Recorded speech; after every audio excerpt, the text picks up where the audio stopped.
first of all, for those that don't know me, I see a lot of new faces. I see a couple of old friends. Glad to see them again. My name is Mike Hobby. I'm one of the ugly men dietitians, as I mentioned. I've been a dietitian for a long time. I'm a damn Yankee. I grew up in Ohio, did my undergraduate at Bowling Green State in Ohio, and did my medical internship in Atlanta at Georgia Baptist Medical Center, and floated through all those schools over there, Emory and Eggleston and Grady and all those fun places. My interest primarily as a dietitian has always been critical care, whether it be burns, trauma, AIDS. I did a lot of work with AIDS in Atlanta. Moved over here, got promoted as a district manager with a food management company, and that's how I ended up staying in the South after I graduated from my internship. I'm kind of unique and always have been kind of known as the dietitian that is financially driven. And that's kind of how I got involved with this. I got on a rant, and for those that know me, I can get on a rant pretty easily. And when I do, it's hard to get me off of it. Some people say put a quarter in me and watch me go. I can be a little bit chatty Cathy when I'm focused and passionate about what I'm talking about. One of the things that I've always been real passionate about as a dietitian is doing things and being a clinician to the point of where we do it with the right thing for the sake of the patient and the family and the fellow clinicians that we work with, but we also do it to justify our existence. Okay, and I hate to badmouth things, and I hate to badmouth the academy, but for years I've seen our academy strive and do their best to get dietitians reimbursed and get our salaries where they're commensurate with other clinical people, considering we basically have a pre-med background. I've seen that struggle through the years, you know, when it first came out, but I've also seen our academy spend a whole year determining on how we should spell dietitian.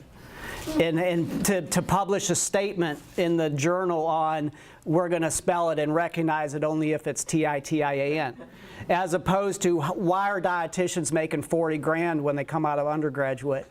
So that's always kind of bothered me, and I've always kind of been on the management end in terms of reimbursement and financial things, because I've always taken the stance of you need to understand how you're paid in order to understand where you can position yourself to not only become part of that clinical team and to be recognized and respected by the other clinicians, but also to really become less dispensable. Okay, and that philosophy, if you will, started with me when I worked with home care like 20 years ago. And back in the day, we call it Medicare, the heydays of Medicare, where a home health agency, if they spend $1 million caring for their patients, they're reimbursed $1 million. Okay, and a dietitian was paid for under the administrative caps. Basically, we were part of the staff. Okay, so quickly realized that my visits to a patient weren't reimbursed. I wasn't generating any revenue for the company, and for that reason, it really scared me to death, understanding that literally next month, if they were in a financial glitch, I could lose my job. Okay, so quickly, and at that point, you know, one of the things I did there was develop a diet manual for home health, sold it nationwide, tried to teach nurses how to become nutrition advocates, proponents of nutrition. That was just one example of kind of having a financial mind, if you will. Okay, left from that home care agency and developed a model for the home tube fed patient, and some of you may be familiar with Secure Health Systems.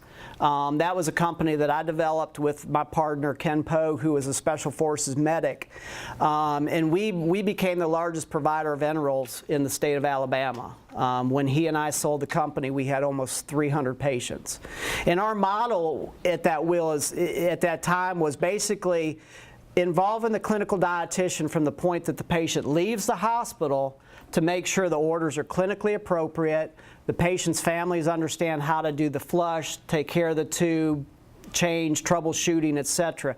We were literally, and Jennifer, who's out there, was one of my girls. we literally were out in the home the day of discharge, no matter when. If it was Saturday night, Friday night, whatever. We were in the home before the nurses teaching site care, medication administration, flushing, teaching the family how to do feedings. And then we didn't drop it. We continued to monitor the patients, so if they developed intolerance, they developed a wound, what have you, we were the ones aggressively and proactively calling the physician and saying, hey, Mrs. Smith has a wound, I want to change them to this formula, et cetera, et cetera. And we did that for free, okay, and not getting into a lot of billing details. We did that for free as basically a service similar to a DME company billing Part B for the supplies. But we became unique because we could go to home health or hospice or whomever and say, why wouldn't you want a clinical dietitian involved in the care of that patient if it was free? It's the right thing to do. It's going to meet your agenda in terms of reducing readmissions, reducing the cost of caring for these patients, reduce the length of stays, et cetera. Because the alternative at that time, and sadly, now still, and even more so because of some of the changes in reimbursement, the alternative was a DME company, a medical equipment company, that chunked the stuff in the corner like a bedside commode. So it was a no-brainer for people to get on board with us, and that's another example of looking at the market, understanding what the need was, and positioning the dietitians to be somebody that drives that. And I'm proud to say that when I left the company that we sold, we had placed that program in 27 additional states in the nation. And to this day, they've got probably about 3,000 patients. And ultimately, it was the right thing to do for the patients. We raised the standard of care for the patients while making some money, which is the right thing to do, okay? But I guess still to this day, I'm still kind of driven by, and part of my passion is I'm the system director over at Baptist South, overseeing the 3 Baptist facilities here in Montgomery. I still have patients that I see in MICU and SICU and those places. And we're also a preceptor program for a lot of the colleges, Auburn, Alabama, Montevallo, and some outliers. And again, going back to why I'm here and what I'm going to talk about is I got on my tangent one day at a preceptor meeting for UAB where the director of the program said, what are the kids, and I hate to say kids, but I'm an old man, so what are the kids, what aren't we teaching kids nowadays coming through the programs? And I got on my tangent and said, we're not addressing financial issues. We're not talking at all about reimbursement. We're not talking about how dietitians are paid. And really, we're not even talking about the methodology of how hospitals are being paid. And I see that because I'll get on tangents at the office and talk to some of these students about stuff, and you just get the deer in the headlight look when you start throwing out DRGs and RACs and MCCs and CCs and what HIM is, and they're like, huh?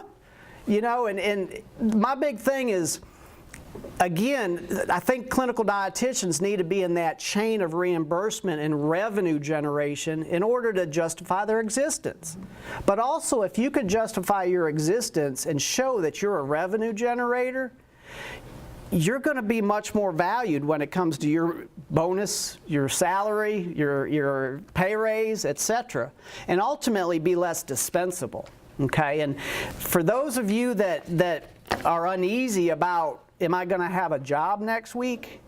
This is an opportunity. Okay, this is where I want y'all to really say this is the right thing to do for the patients and the right thing to do for my facility, but ultimately it's a little bit self-serving because it's going to position me to where I'm less dispensable, I'm more highly regarded as a clinician. I'm not just a peas and carrots dietitian, a glorified lunch lady, okay, which I hate.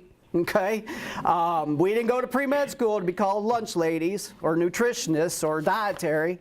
So this is an opportunity, and I again got on my tangent about that, and Carlton said, you know, you're right, because our kids don't know, how's a hospital paid? You know, what is a DRG? What is a RAC? What is an MCC? They don't understand that. And there's so many changes in even how hospitals and Obamacare and everything that I really believe dietitians need to be versed enough to have a conversation with a physician or a CFO of a hospital, okay? And this whole NFPE is just right in line with what I've been doing, and I'll talk about that in a little bit, but a pilot program that I started at Baptist Prattville about 6 years ago and really intensified it at Baptist South here of late, to show that by doing NFPE in conjunction with just good clinical sound judgment and assessment skills, you can generate revenue for a facility, significant revenue. Okay, which, as we'll talk about, helps justify your existence, helps you get additional staffing, and ultimately positions yourself in that revenue chain where you're a little bit less, threatened, if you will. Okay, does that make sense? Yeah. Okay. Beat that dead horse. Okay, so we're going to talk about new NFPE, and again, my role here today is really to talk basically as a presentation, a precursor, if you will, of how that fits in line with what I'm talking about, why it matters. But I think, why does it matter? What is your role? And again, opportunities, that's what we're going to talk about. But I really, again, first of all, and I hate to do it, but I'm going to do it, is give you a billing 101. Okay, and for those that are in the billing world and maybe doing this, I'm not talking down to you. Maybe this is a refresher. Let me just see, how many people do billing? Okay, that's all right. How many are involved in the revenue chain at all, wherever you work? Whether it be you're paid by the visit, you're helping reduce length of stays, readmissions, anything revenue. Okay, so a couple people. Okay, how many of you are private consultants? Okay, for those that are not private consultants, and I'll pick you because you're the other dude in here, one of the other dudes. If I were to come to you and say, I've got a 100-bed nursing home, I need you to do consulting for me, what would you charge me? That's the look I hate, right there. Show that look again. That's the look. That was it right there. What am I going to pay you? That's the stance. That's the stance. I'm trying to think of a number. Huh? Trying to think of a number. See? Like per hour or per patient? I don't know. I'm asking you. That sucks, doesn't it? That's a bad feeling, isn't it? Okay. How about you, the other dude?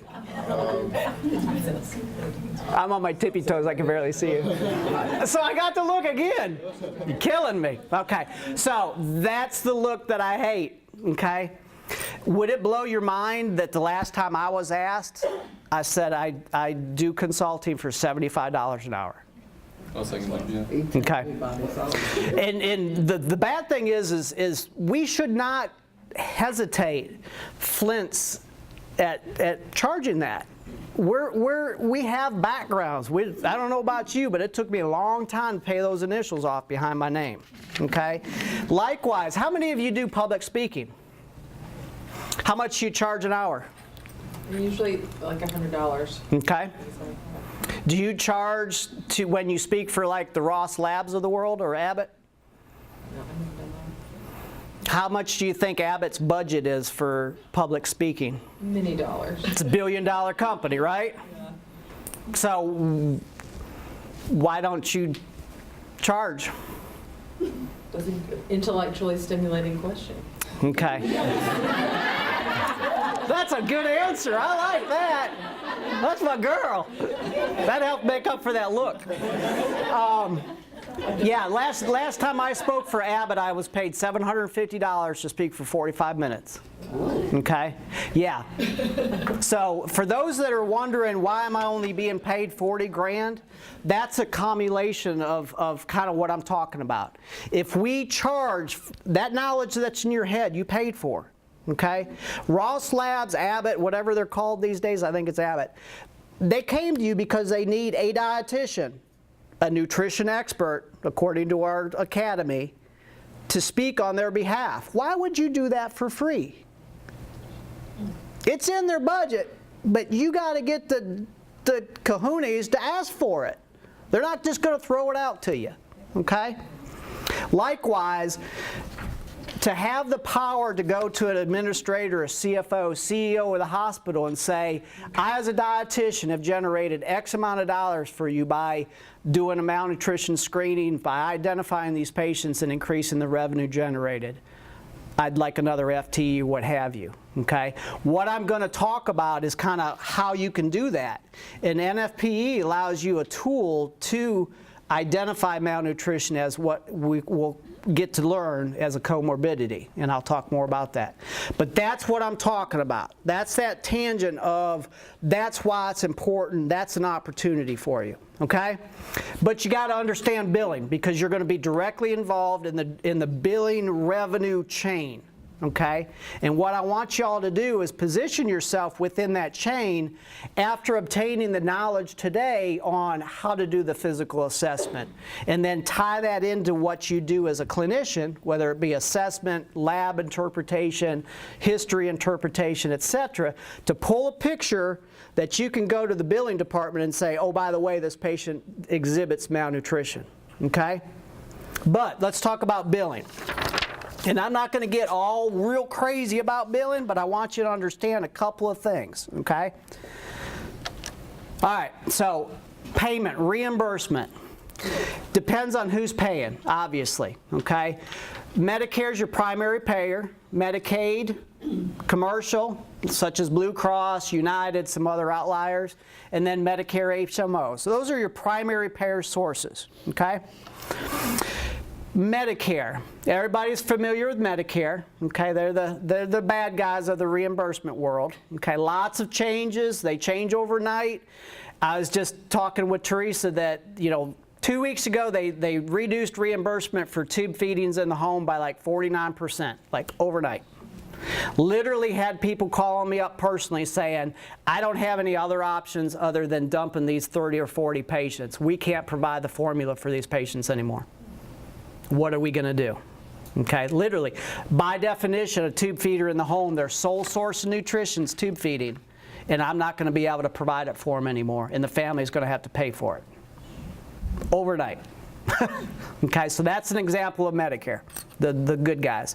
So how are they paid? DRGs. Y'all have heard DRGs, at least heard of it, right? Okay, stands for diagnostic related groups. Okay, federal Medicare program for the elderly typically pays hospitals a flat fee for the hospital with a different per case price for each condition and relative treatment. Okay, bottom line, Medicare pays you X to care for Y. Okay, if you present to my hospital with diabetes, you're going to get paid this amount of money, because this is what we expect you to do. If you come in with this diagnosis, these are the typical services, these are the fees, these are the supplies involved in that diagnosis, so we're going to pay you X. Okay? Medicaid. It's a federal state program. Some people don't realize that it is federally funded. Okay? Federal state program for the blind, poor, and disabled. Payments based on 3 different methodologies, basically DRGs, as we mentioned, like Medicare, a set amount per day, which is called a per diem, okay, or fees for individual services and supplies, which is fee for service, okay. That's really not the way it is anymore. That used to be fee for service, used to be kind of the old Medicare heydays, okay, where you got paid X amount of what it cost you, okay. Reimbursement rates are set by the state. And this is the bad thing about Medicaid, is it's typically reimbursed much lower than the full cost of services provided. Okay?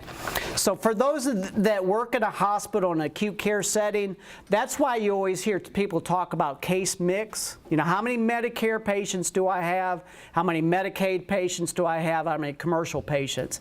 And there's a secret number, like formula, where that case mix is perfect, where you have Medicare to subsidize, you get Medicaid just because you've got to provide service for them, and then ideally you have commercial patients, Blue Crosses of the world, Uniteds of the world, etc., that kind of backfill your reimbursement. This is where you make money, basically, okay? So commercial insurance companies pay predominantly on a basis of per diems or fee-for-service schedules, okay? On the average, their payments exceed the cost of providing the service, and that's a good thing, okay? So we want those patients. Okay, but the number of commercial patients is obviously much lower than the number of Medicare and Medicaid patients. So it's not like we could just leave the doors open only for commercial patients, because your doors wouldn't be open that long. Okay? The other thing about commercial insurances is that fee schedule, if you will, or the reimbursement schedule, is usually negotiated annually in between providers, okay? And Blue Cross kind of, even though Blue Cross Blue Shield is a commercial insurance, they kind of take their orders, if you will, or their stance really kind of like Medicare, okay? So really Blue Cross is really like the biggest commercial or Medicare HMO in the world, okay, if you really look at it. Are you talking about hospitalized patients? Yes. Oh. Yeah, acute care. Okay, so the thing about that negotiation is obviously if Medicare drops their reimbursement schedule, Blue Cross is going to come to your table and say, yeah, I know we used to pay for $10,000 for diabetes last year, but now we're only going to pay $9,200. Okay, so obviously Blue Cross's incentive is to reduce that fee schedule as much as they can, and they're going to take kind of the precedence of what Medicare does. Okay? All right. Prospective Payment System, PPS. This is basically how Medicare works in terms of the DRGs. They follow specific criteria for the admission and reimbursement of a Medicare patient. Okay? The appropriateness of that admission is based on the intensity of the services provided and the severity of the presenting illness. Okay? That's kind of a mouthful for saying if you present to my doorsteps at the hospital with this diagnosis, according to this fee schedule, we're going to give you 4 days and $10,000 to care for that diagnosis. Okay? So it's pretty much set in stone. And that's why for those that work in the acute care, you hear of like the quality people running around going, this patient, why are they still here? Their length of stay is 2 days more than we're allowed. And you have all those meetings on why is this person still here? Utilization review, case management. Case managers aren't doing their job to get the patients out. You hear all that stuff. This is why. Okay? The obvious incentive of a hospital is to get the patients out of the hospital and now not let them come back in 30 days. Otherwise, I take a hit because they take money away from me. Okay? So not only is the incentive to get you out of the hospital quicker, but not let you come back in 30 days. So it's kind of an awful potential scenario there. But that's why you have those crazy people in billing come hounding you, the case managers, about why are they still here, what's the placement issue, blah, blah, blah. And there's an opportunity, huge opportunity for dietitians in that scenario. We'll talk about that. Okay? All right. Ultimately, the goal of any medical claim is to submit a claim that contains accurate information, because you don't want to go to jail, and it's completed in accordance with the payer's specifications. Meaning, if they're in for this diagnosis, that's what I want you to treat. I don't want you to do some crazy test or procedure if it's not under the guidelines and umbrella of that diagnosis, because I'm probably not going to pay for it. You know, if I come in with an infected foot and you take my appendix out, you know, what's all that about? And ultimately, your goal always is to get that claim paid on the first submission, okay?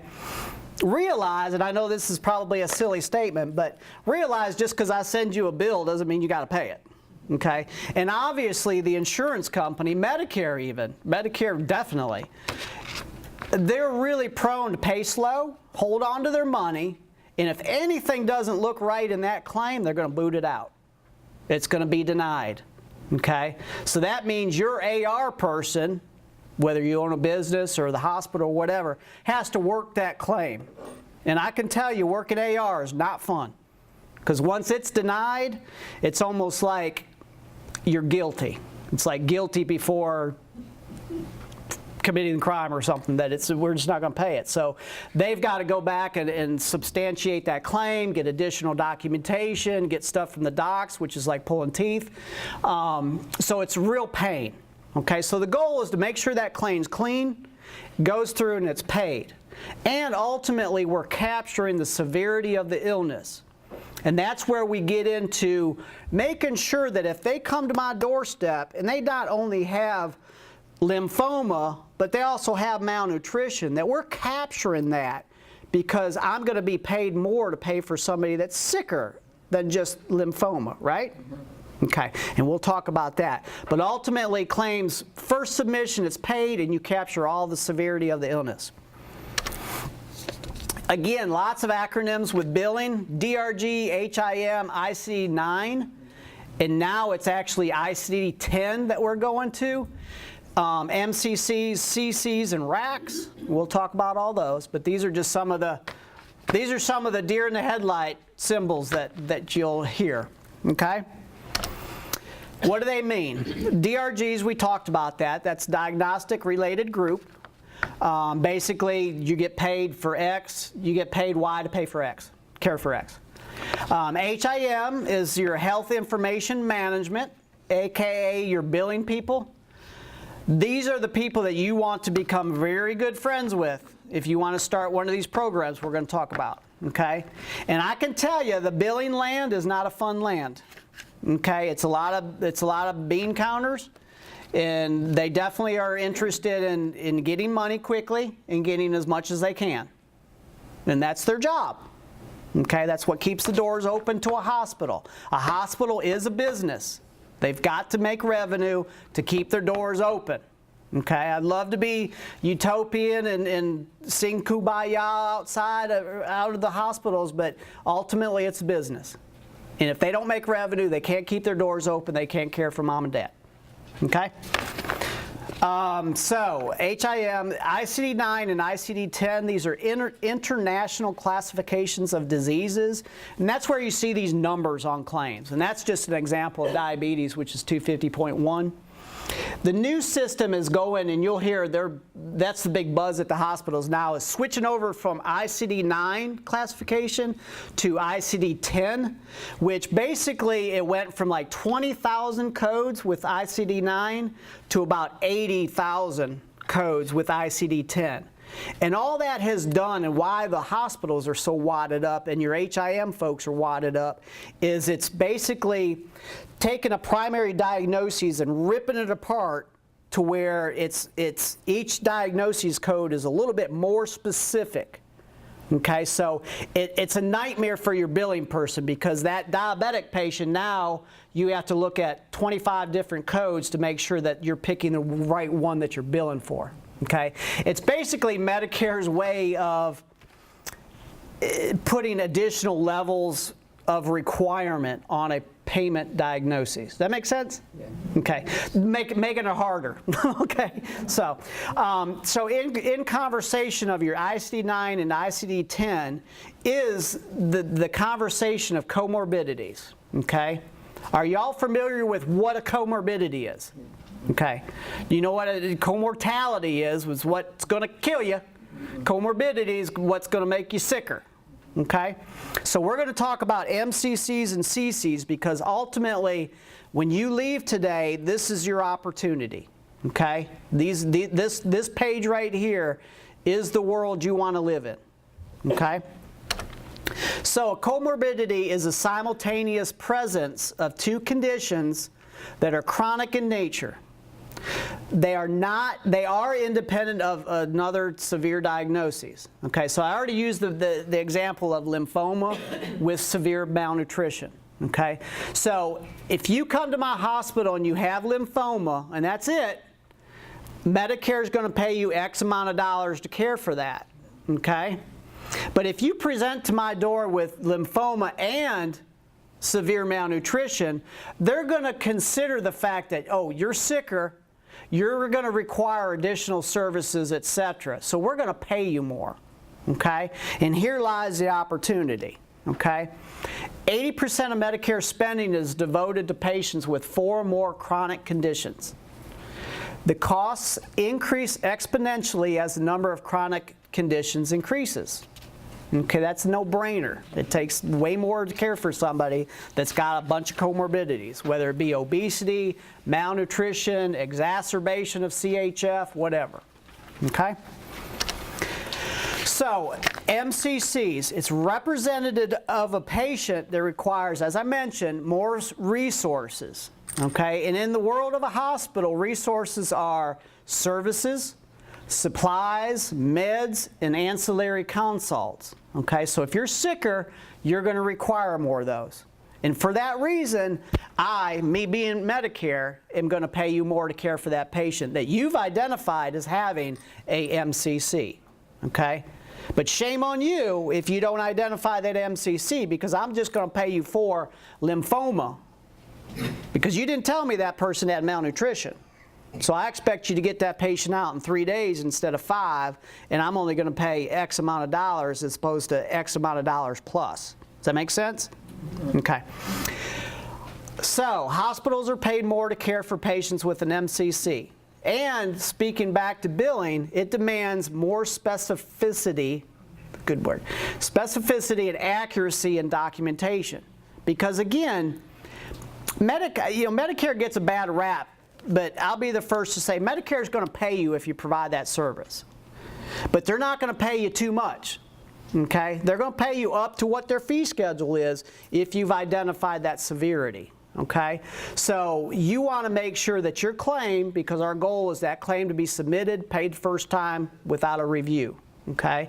So your goal is to provide as much specific information to support that comorbidity, that MCC. Okay, so that's the discussion of malnutrition and how we can document, diagnose, support, etc. And that's where this whole physical assessment, good clinical judgment, interpretations of labs, requesting labs, etc. comes in. Okay? So, severe malnutrition, and that's kind of why we're here today. Realize that there's a lot of different MCCs, major comorbidities out there, but as dietitians, this is one that we really pick up on. This is the one that everybody's under the gun to identify, you know, as Teresa mentioned with the academy. Another comorbidity, major comorbidity that we deal with is obesity, morbid obesity, as defined by a BMI of 40. Used to be 30, but now it's 40.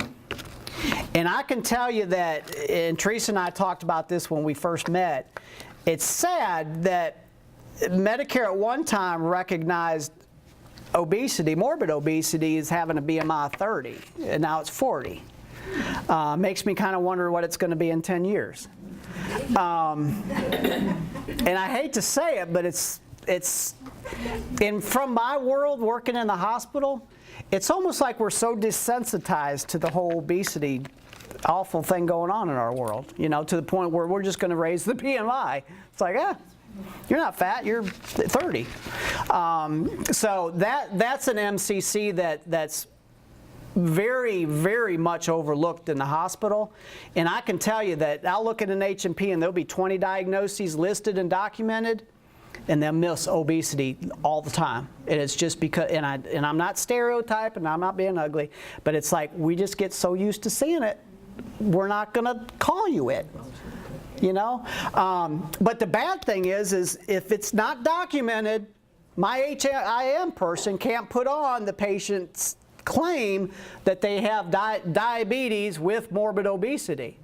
So by not documenting that, they're literally leaving thousands of dollars on the table by not documenting it. And that's our job, is to bring it to the attention of the physician that, by the way, doc, this patient also has a diagnosis of morbid obesity as identified, as demonstrated, as evidenced by BMI greater than 40. Okay? And I see that all the time at South. It's really staggering. Okay? So as I kind of mentioned earlier, not only is identification of a major comorbidity going to increase your revenue, increase your primary payment on your DRG because you're being paid to care for somebody that's sicker, it's really the right thing to do.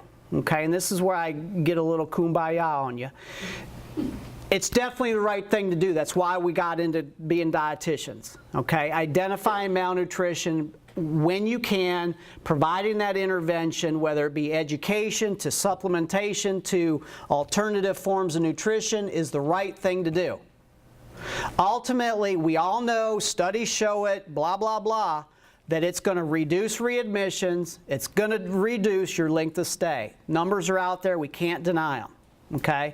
The cost of caring for a wound that developed because somebody's not being tube fed appropriately or not eating sufficiently can be $50,000, $60,000 to care for one wound.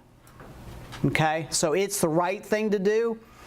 Again, without getting into a lot of detail, it's definitely even more timely now than it's ever been, because now hospitals have to get these patients out on time, have to prevent them from coming back within 30 days, or I'm going to take some of that payment I gave you the first 30 days because you were supposed to cure that patient. That's an issue, and then claims are being harder to submit. You're having more RACs. RACs are basically when Medicare comes in after the fact. I paid you $20,000 to care for this patient. I'm going to come back 6 months from now, and I'm going to look at that claim submission and that documentation, and I may say it doesn't substantiate that level of care. And you might have spent that $20,000 already, but I'm going to ask you for 10 back. Because in my eyes, you didn't meet the criteria. That's called a RAC. And there's actually, Medicare has a contracted team, these are called the RAC teams, that will come in and do a population profile where they'll come in and basically audit you. And they'll come in and that's their job, is to get money back for Medicare. And I forget the number. I wrote it down. I didn't put it in this. But I think since the inception of the RAC team, they've recouped like $2 or $3 billion for Medicare for claims that didn't meet the criteria. Okay, so when you hear your billing people talk about RACs, it's usually with a really ugly face and they're trembling and they're sweating like a mule. It's because somebody just come in and yanked their chain, okay, and took a lot of money back. So the RACs are bad RACs, okay? Right. So it increases, again, it's the right thing to do. It keeps patients out of the hospital. If you can give them, I'm paying 13 cents a bottle for Ensure at Baptist South. If I can give that patient Ensure, get them tested on it, get them to where they're used to drinking it before they go home, that's money well spent. Okay? If I can provide that intervention, prevent them from coming back in, I'm on board with the team, holding hands saying, I'm doing my best to reduce readmissions. I'm reducing length of stays. Okay? I'm part of that revenue chain with the incentive and the motivation to keep these patients out. Okay? So you're part of that. You bring value to yourself. Okay? Now dietitians are part of that discharge team. Oh, you're not just in the kitchen anymore. You're not the one that does likes and dislikes all day long. You're part of the revenue chain. You can help me reduce my readmissions and my length of stay. You have some kind of say in placement issues. You know, whether it be, how do I transition somebody from TPN to tube feeding to oral so I can get them out of the hospital quicker? You know, there's an opportunity that we often overlook. You know, somebody comes in and I don't have a comorbidity to support all that tube feeding and TPN and all that. I'm not getting paid for it. So my incentive is to get that person out. So if you can go and be involved in that team to say, hey, I want to trial them on this, I want to do this and this and this, and ideally we can get away from tube feedings and TPN, then you're good. Okay, they're going to look at you in a different light for sure. Okay, ultimately justifying your services and bringing revenue in, if you're the boss or whomever, may potentially help you get additional staffing. So for those that are fussing because they're seeing so many patients and I can't get any help and they won't allow another FTE for me, this is an opportunity. Okay? and ultimately makes you less dispensable. So just to give you some numbers, and these are some published numbers, and I can tell you, and I'll talk about these, but I'll tell you some numbers that I've seen. But just some numbers, RD-driven reimbursement averages about $30,000 a month for a typical community hospital with a census of 100, okay? And this is the scenario of where you identify malnutrition, severe protein-calorie malnutrition, as a comorbidity, and that HIM department has attached that to the DRG to get more money, more revenue, okay? So for example, that lymphoma payment might have been $10,000, and this is an actual number. I had a patient that had a primary DRG of lymphoma. I identified severe malnutrition as a comorbidity. It was attached to that, increased their reimbursement by 20 grand, one patient, okay?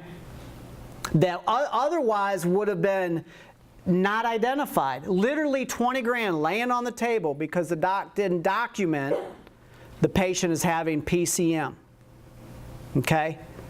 It literally took me 5 minutes to look at the chart, labs, history, talk to the patient, visualize subscapular wasting, temporal wasting, acute weight loss, etc., etc. Encourage the physician, don't tell them. And billing department can't tell them that, by the way, this patient has malnutrition. But we can encourage heavily.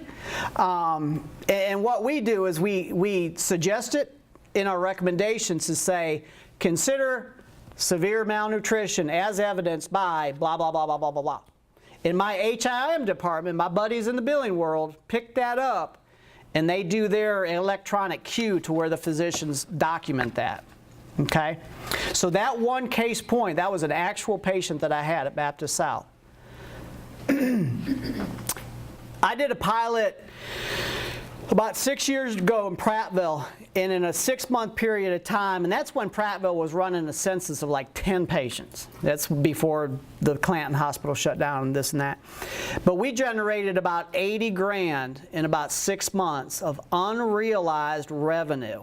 Real money. And this isn't on paper money. This is real revenue. By simply going to the physician and saying, as per this evidence, they meet this criteria, and having them document it. Okay? Doing the same program within Baptist South system, and within, I guess, since March of this year to about August, generated close to about $170,000. Okay? So, when I, being the boss, being overwhelmed because I've got 17 patients in Prattville to see yet today, wanted another FTE, when I went to the CFO, after presenting that kind of information to her, of this is what we're doing, this pilot is underway, sure would be nice to have some additional staff to kind of run with it. When I went to her after I had that discussion 3 months later and said, this is what we've generated, I want an FTE, she's like, have at it. It's a no-brainer. Literally, she said, it's a no-brainer, hire them. And I hired a dietitian making significant money as a dietitian to come in. Okay? That's an example of what this can do. Okay? But again, not being selfish and money-driven and this and that, it's the right thing to do. Because having an additional dietitian, we're going to be able to identify more of these patients. Okay? And provide the intervention that we need to prevent them from coming back in, having excessive length of stays, etc. Okay? That was out of place. So, steps to implement this. The first thing to do is be knowledgeable in what you're going to do, how you're going to identify malnutrition. Okay, and that's where the classes today on the physical assessment comes into play. If you're not up to speed with what criteria Medicare looks at for malnutrition, Google it. Yeah. Simply Google criteria for severe malnutrition as identified by Medicare, and it'll come up. Okay? Typically, and it used to be albumin. We really don't recognize albumin anymore because it can be inflammatory, etc. If you get a pre-albumin, good luck. You can utilize that. one of the things that we use just kind of as a cursory review of patients, because I developed a tool that kind of prints and gives us kind of a picture of patients, but we're utilizing TLC count, BMI, albumin, just as a cursory, I probably need to look closer at this patient. And then we get into the H&P. We'll get in and talk to the patient about what current body weight versus your usual, current intake versus usual. Look for the wasting features, and you'll learn that today. All that stuff that we can come back and kind of collaborate that diagnoses of severe malnutrition, okay? So we kind of do all that. But that cursory review includes, like I said, TLC, total lymphocyte count, which is a formula, which is percentage of white blood cells and your percentage of lymph from white blood cells. And then your BMI. BMI less than 16 is considered severe malnutrition. And then you get into pre-albumins if you have them, like I said, okay? But first, your first steps is to have that, understand it. If you're not real versed in lab interpretation, that physical assessment, get up to speed on it, okay? Offer clinical assessment to the HIM department. I guarantee if you go to them and say, are you, first of all, identifying malnutrition as a comorbidity? They're going to look at you like you got an eyeball in the middle of your head because you're the lunch lady, right? Please do me a favor and take your hairnet off before you have that conversation. You will lose a lot of credibility when you walk in with it, okay? Just heads up. So first thing you're going to do is they're going to go, huh? They're going to give you that shaggy look, okay? Second thing they're going to do is go, yeah, we're doing that. We're attempting to do that. We're piloting it. We've been doing it. Then the next thing they're going to go is, what's your role in that? How can you help me? Okay, because at some point in time, unless they get wadded up, and be careful of them getting wadded up, because, and I've had this happen, and I speak from experience, that if you come off as stepping on somebody's toes in the billing department, they get a little pissed, okay? So you may have to have a conversation and kind of backtrack a little bit and really go from the approach of, I'm not saying you're not identifying malnutrition, but I'm saying I may be a great liaison between your department and the physician to make sure that we're documenting it. Okay, that's maybe a better approach, and I learned that firsthand because somebody that I presented this to got very wadded up over at the accusation that they weren't identifying this, and I go, whoa, whoa, whoa, didn't say that. Okay, so offer your assistance in teaching them. Okay, make sure you have your tools in hand of, this is the criteria that I'm wanting to use to identify malnutrition. Okay, offer your assistance in talking to the physicians. Okay, believe me, the HIM department has probably talked to them in some form or fashion. I know my residents at the hospital get this like the first day they're at the hospital. As far as you better be doing this, okay? Help them in terms of educating the physicians in terms of, and the big things that I see is, no, albumin's not really a marker for malnutrition because of the inflammatory process, disease state, blah, blah, blah. Have that discussion of, hey, what's the chances of getting a pre-albumin on these patients? Or identify a population of patients that certain things would be helpful, whether it be a pre-albumin level to a TLC number, etc., to help you quantify and qualify malnutrition. Have that discussion with the docs. Tell the docs, hey, don't get wadded up when I come back and say, hey, you might want to consider malnutrition as a diagnosis. Again, I'm not telling you that you didn't do your job. I'm just helping you grab all these diagnoses that are out there. Okay? And again, as I mentioned, help develop criteria to determine an identified degree of malnutrition, which is your NFPE. And again, your HIM department is using some criteria. If they're not, I'd be really, really surprised. But you obviously want to have the same criteria as they do, so you're speaking on the same page. Okay? Next. And this is a biggie, and this is why it's important to have somebody that's cool in the HIM department, where you can basically say, I want to be part of you. I want to see the actual numbers after you submit a claim to show the revenue or the reimbursement before you added that MCC and after. So literally you can see a claim that had just lymphoma versus a claim that was paid with malnutrition as a comorbidity. That's the number that you want to take to the higher ups and go, ooh, ooh, ooh, ooh. By doing X, Y, and Z on my part as a clinician working with HIM, we were able to generate X amount of dollars of revenue that may not have been realized had it not been for the keen eye of myself. Rant, rave, bells and whistles, big dogs jumping in the background. That's when you track that information for a period of time. And again, if you're short-staffed or wanting additional staff, that's ammunition. That's excellent ammunition for you to come back to somebody, CFO, CEO, etc., and say, over the last 6 months in conjunction with HIM, we've generated $180,000. We sure would be able to generate more if I had a 0.5 FTE. Wink, wink, nod, nod, hint, hint. Big dogs jumping in the background, bells and whistles. I'd be really, really surprised if you didn't get the support of somebody. If you came to them with real numbers and speak to them on the level of a billing person, not a peas and carrots dietitian with a hairnet on. Okay, not beating up peas and carrots dietitians or hairnets. But when you're in the billing world, look like you've been there.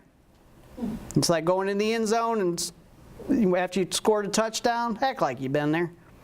That's why it's important to understand these acronyms, what an MCC is, how hospitals are paid, etc. I want you to position yourself to have these conversations where they look at you like, where'd you learn this? What's your background? You went to 4 years of undergraduate?